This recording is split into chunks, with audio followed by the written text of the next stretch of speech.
شهر من به تو می اندیشم، نه به تنهایی خیش از پس شیش تو را می بینم که گرفتی مرا در بر خیش.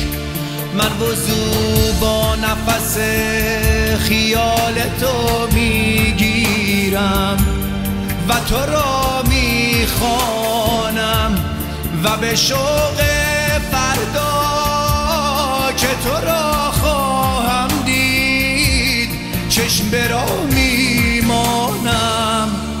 تن من پاره از آن تن توست و قشنگ ترین شبای پرستاره